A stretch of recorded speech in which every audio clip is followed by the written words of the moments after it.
اسلام کے ایک بنیادی عقیدے سے بڑا سبق لیا کہ ایک مرتبہ میں پڑھ رہا تھا کہ سیدنا عیسیٰ علیہ الصلوۃ والسلام، بعض روایت میں ہے کہ فجر، لیکن راجح روایت میں ہے کہ عصر کا وقت ہوگا اور آپ دنیا میں تشریف لائیں گے، نماز کے لیے صفیں درست ہو رہی ہوں گی، اور اچانک حضرت عیسیٰ علیہ السلام دو فرشتوں کے کندھوں پر ہاتھ رکھ کر سفید مینار پر اتریں گے۔ وہ زرد رنگ کی دو چادروں میں ملبوس ہوں گے اور ان کے بالوں سے پانی کے قطرے ٹپک رہے ہوں گے۔ یہ مسلمانوں اور عیسائیوں کا مشترکہ عقیدہ ہے، لیکن یہ عقیدہ ہمارا موضوع نہیں۔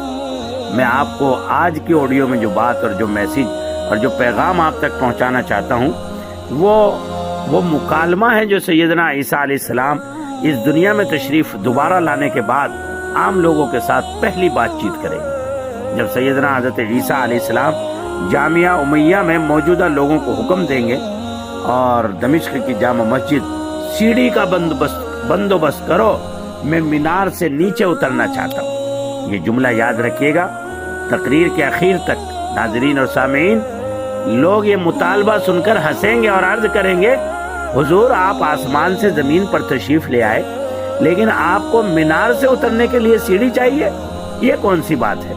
کیا یہ بات عجیب نہیں ہے؟ حضرت عیسیٰ علیہ السلام کیا پیارا جواب دیں گے۔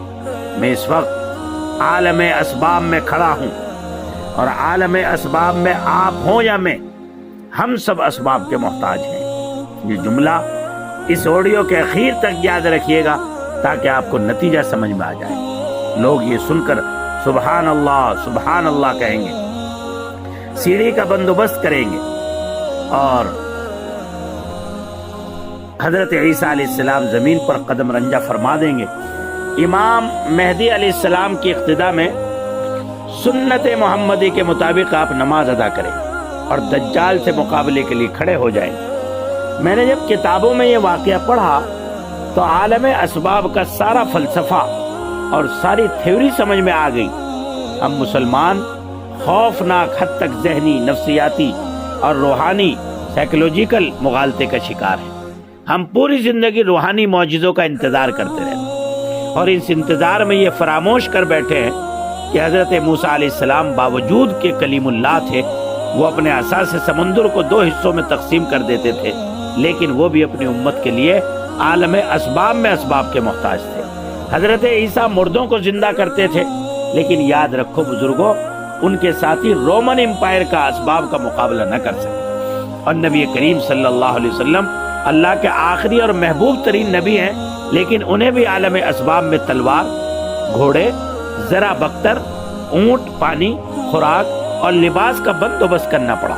یہ بھی اپنے دفاع کرتے رہے اور اللہ کے نبی نے 23 سے زیادہ جنگیں لڑی، اور یہ بھی پیٹ پر 2 پتھر باندھتے رہے۔ انہیں بھی ساتھیوں، دوستوں، بھائیوں، ہجرتوں، معاہدوں، جوڑ توڑ اور معاش کی ضرورت پڑتی رہی۔ یہ بھی تجارت فرماتے رہے، یہ بھی اپنے حسب نسب پر فخر کرتے رہے، اور یہ بھی اپنے گھر آباد کرتے رہے۔ آپ کسی دن فرقے اور مسلک کے عینک اتار کر سیرت کا مطالعہ کیجئے، آپ یہ دیکھ کر حیران رہ جائیں گے کہ ہمارے رسول پاک علیہ السلام نے پوری زندگی کوئی سب اسٹینڈرڈ چیز استعمال نہیں کی۔ دوست بنائے تو شاندار لوگوں کا انتخاب کیا، غلام، خادم اور کنیزیں چنی تو تہذیب، شائستگی اور مروت کے شاہکار پسند فرمائے۔ آپ نے پوری زندگی کمزور تلوار خریدی اور نہیں بیمار گھوڑے اور لاگر اونٹ پر سفر کیا۔ آپ نے لباس بھی ہمیشہ صاف ستھرا اور بے داغ پہنا، اور رہائش کے لیے شہر بھی معتدل، پرفضا اور مرکزی پسند کیا کہ جس کی آب و ہوا پوری دنیا کے مقابلے میں سب سے بہترین پسند کی۔ آپ نے زندگی بھر عالم اسباب میں اسباب کا پورا خیال رکھا۔ آج کھانا کھایا، اچھا پھل پسند فرمایا، اچھی جگہ اور اچھے لوگ پسند کیے، اور اس دور کی شاندار ٹیکنالوجی استعمال کی۔ آپ غور کیجئے، عرب حملہ آوروں سے مقابلے کے لیے شہروں سے زیادہ دور نہیں جاتے تھے، لیکن آپ جنگ بدر کے موقع پر مدینے سے 156 کلومیٹر دور بدر کے میدان میں خیمہ زن ہوئے۔ آپ غزوہ احد کے موقع پر بھی احد کے پہاڑ پر چلے گئے۔ آپ نے عربوں کی تاریخ میں پہلی مرتبہ مدینے کے گرد خندق بھی کھودی، اور آپ نے کافروں سے مقابلے کے لیے یہودیوں کے ساتھ معاہدے بھی کیے۔ یہ کیا تھا؟ امت کے جوانوں، امت کے بزرگوں اور غیور زندہ دل مسلمانوں، میں آپ سے سوال کرتا ہوں، یہ عالم اسباب میں اسباب کی بہترین مثالیں ہیں۔ نبی کریم عالم ارواح میں چند سیکنڈ معراج سے مستفید ہو گئے، واپس آئے تو وضو کا پانی گرم، دروازے کی کنڈی ہل رہی، آپ نے انگلی کے اشارے سے چاند کے 2 ٹکڑے بھی کیے، لیکن آپ جب عالم اسباب میں واپس آئے تو آپ کا دندان مبارک بھی شہید ہوا، آپ طائف میں زخمی بھی ہوئے، آپ بھوک پیاس گرمی سردی اور خوف بھی محسوس کرتے رہے، آپ کی چھت بھی ٹپکتی تھی، آپ بیمار بھی ہوئے، آپ پر زہر کا اثر بھی ہوا، آپ جادو کے اثر سے نکلنے کا بندوبست بھی کرتے رہے، اور آپ کو فرشتوں کے ذریعے سے بتایا گیا کہ اس جادو سے آپ کیسے نکلیں گے۔ یہ عالم اسباب کے وہ سبب ہیں جن سے کوئی ذی روح آزاد نہیں ہو سکتا۔ آپ اگر وجود رکھتے ہیں، آپ کی گردن پر اگر سر موجود ہے اور آپ اگر سانس لے رہے ہیں، تو پھر آپ اپنے نبی ہوں تو آپ نبی ہوں، ولی ہوں یا پھر عام انسان ہوں، آپ عالم اسباب کے تمام اسباب کے محتاج ہیں۔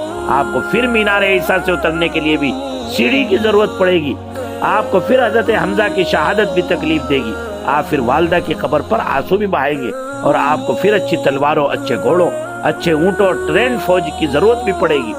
میں آپ سے کہتا ہوں، آپ کو پھر شفاف پانی، اچھی خوراک، طاقتور قانون، تیز رفتار انصاف، ماہر ڈاکٹرز، معیار تعلیم، رواں سڑک اور شاندار لائف اسٹائل کی ضرورت بھی ہوگی، اور آپ کو پھر سردی گرمی اور وبا تینوں کا مناسب بندوبست بھی کرنا پڑے گا۔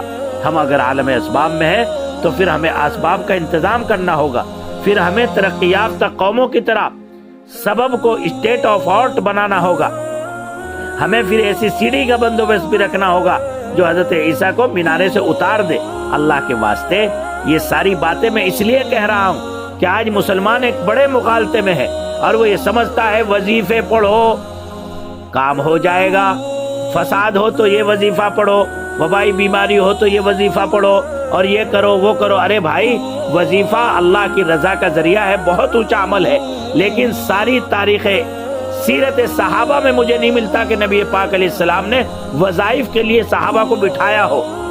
وہاں تو عمل کی دنیا تھی، حلال و حرام میں تمیز کی دنیا تھی، اور وہاں تو اپنے آپ کو اسباب سے مضبوط کرنے کی دنیا تھی۔ ایک طرف ان کا یقین اور توکل مضبوط تھا، اور ایک طرف وہ اسباب کی زندگی اختیار کرتے تھے۔ ہم محمدی ہیں، قینچی ہو یا راکٹ ہو، ہم کسی بھی فیلڈ میں دنیا کو آگے نہیں نکلنے دیں گے۔ یہ آج طے کریں ہم کیسے مسلمان ہیں۔ ہمیں اللہ تعالیٰ نے اسباب کی دنیا میں بھیجا، لیکن ہم اسباب ہی سے منہ موڑ کر بیٹھ گئے۔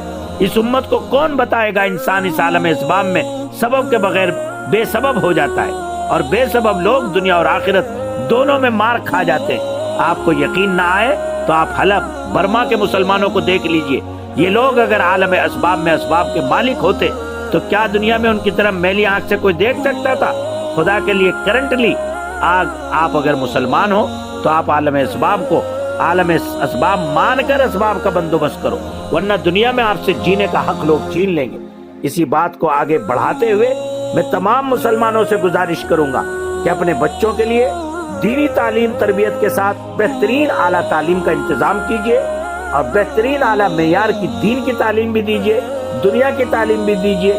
بچوں کو اچھے ڈاکٹر، اچھے انجینئر، اچھے پروفیسر، سائنٹسٹ، IAS، PCS بنائیے، بہترین اعلیٰ ایگزامز میں ان کو بٹھانے کا حوصلہ پیدا کیجیے۔ اسی کے ساتھ ساتھ عالم اسباب میں اپنی ہر طاقت کو مضبوط کیجیے، سیاسی طاقت کو مضبوط کیجیے، معاشی طاقت کو مضبوط کیجیے، دنیا سے اڑنے اور لڑنے کی طاقت اور صلاحیت کو مضبوط کیجیے، اور آنکھ میں آنکھ ڈال کر ہمت اور حوصلے اور جرأت کے ساتھ اس دنیا میں سر فخر سے اٹھا کر رہنے کا، جینے کا شعور اور سبق اور حوصلہ حاصل کیجیے۔ یاد رکھیے، اس وقت میں جو بیماری چل رہی ہے کرونا وائرس، اس سے بچنے کے لیے بھی ہمیں اسباب کا انتظام کرنا ہوگا، جو کہ عین سنت بھی ہے اور ہمارے باشعور ہونے کی دلیل بھی ہے۔ اس لیے اللہ کے واسطے گورنمنٹ کو موقع مت دیجیے، جو پرشاسن اور جو ہمارے شاسن انتظام کر رہا ہے وہ ہمارے لیے تحفظ کے لیے ہے۔ اللہ کے واسطے کرونا بیماری آپ کے گھروں میں چل کر نہیں آئے گی، لیکن آپ کے پاس پیر ہیں، آپ چل کر جائیں گے، اور بازاروں سے، بھیڑ سے اور ہجوم سے اور زبردست جو ہے وہ جنتا کے درمیان میں گھومنے پھرنے سے آپ اس بیماری کو لے کر کے آئیں گے، اور آپ اپنے گھر والوں کو، بچوں کو، بڑوں کو متاثر کر کے دوسروں کے قتل کا سبب بنیں گے۔ اللہ کے واسطے یہاں یوں کہہ کر مت ٹالیے کہ جو کچھ کرنے والا ہے اللہ کی ذات کرنے والی ہے۔ ارے بھائی، کرنے والی اللہ کی ذات ہے، لیکن غلط سبب اختیار کرو گے تو اس کی غلط تاثیر ہوگی، صحیح سبب اختیار کرو گے تو صحیح اس کی تاثیر ہوگی۔ اس لیے اللہ کے واسطے اسباب کی دنیا میں توکل اللہ کے ساتھ رہیے، اسباب کو بھی مضبوط کیجئے، اللہ کے یقین اور توکل کو بھی مضبوط کیجئے۔ اور حضرت عیسیٰ علیہ السلام کے جملے کو یاد رکھیے، سیڑھی لائیے، میں مینارے سے دنیا میں اترنا چاہتا ہوں، اس لیے کہ